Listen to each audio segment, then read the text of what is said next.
My partner claims that we are not running out of resources like Earth's materials, but that we are simply not using the ones we have. Let me start with what a mineral is for clarification.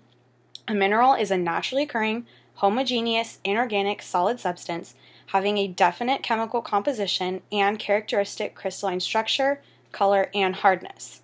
Now let me ask where oil comes from. Let me ask where coal comes from and other things that we use on an everyday basis.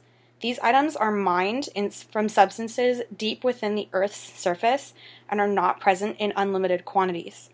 The Earth is not an ever-replenishing supermarket of minerals for us to just take and take as we please. There are limits to the amount of minerals that we can mine, and we're flirting with that limit. What happens when we go too far? What happens when we use too much and we're left with a barren planet incapable of forming more oil and new minerals? Enter the moon. We use resources that are readily available to us. It's literally walking across the street to ask a neighbor for a cup of sugar. They have the sugar, they're not using it, I need it. Doesn't it seem silly not to take it? I think so, and so does a huge percentage of the population aware of this debate subject. This leads me to my next argument against my partner's claim that we want to use resources that aren't ours to use. My partner stated very strongly that humans aren't supposed to live on the moon, aren't supposed to use moon water, and that we are supposed to use our own resources as opposed to stealing resources from someone else. She stated in her last argument that we need to learn to use our own water properly and use our own stuff. This is absolutely preposterous. The moon is globally public property. It belongs to nobody. According to Article 2 of the 1967 Outer Space Treaty, outer space, including the moon and other celestial bodies, is not subject to national appropriation by claim of sovereignty, by means or use of occupation, or by any other means. In other words, there are no lunar property rights belonging to any country at all. It's free game.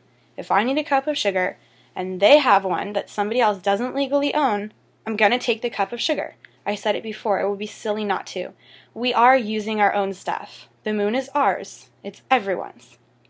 My partner claimed earlier in her video that she found it interesting that industries like large American corporations and other big businesses are not taking steps to conserve water and other minerals. I would have to agree. It is interesting. Where's her argument against this? If we aren't doing anything to conserve what we do have and what we don't have an unlimited supply, doesn't that seem like complete extinction is inevitable? I would say yes, except that there's a perfectly good supply house of minerals that we can restock from. Seriously, problem solved.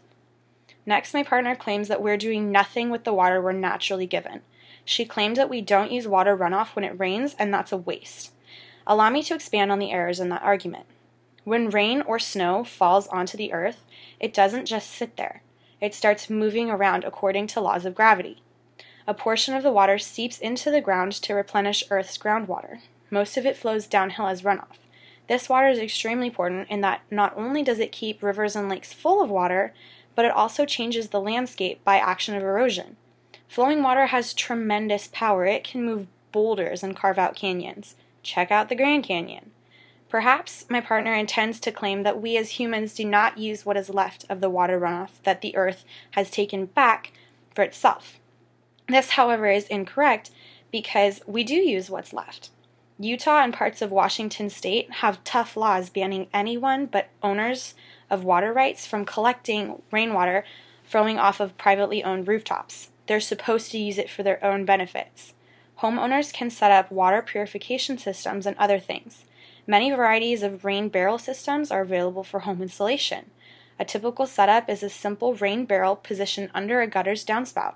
The barrel is typically fitted with a spigot at the base, filling a watering can, or attach a soaker hose, which bleeds out the water along its length, providing a drip irrigation system. And then it has a filter or screen at the top to prevent buildup of leaves or other debris. According to the U.S. Environmental Protection Agency, a single 100-gallon rain barrel can save up to 1,300 gallons of utility-provided water during high-demand summer months. Does that sound like we aren't using the water that we're given naturally? I don't think so. Although my partner seems to have very strong beliefs against leaving Earth to retrieve water and minerals from the moon, I would like to reinforce the positives that come along with doing it. Retrieving minerals from the moon will contribute to a replenishing of minerals that are lacking on Earth, thus creating healthier soil, healthier agricultural products, and healthier humans in whole. Take a look at my first video where I talked about the diseases that can be prevented by additional mineral intake. Taking ice from the moon and using it as water that we're missing out on can and will help people like you and me and our very own neighbors in Southern California, where water is more precious than gold. The moon is literally giving us a world of opportunities. It's knocking at our doors, and all we have to do is open it. Mine the moon, retrieve minerals, take ice, and work with them. We can fix the problem, we just have to start.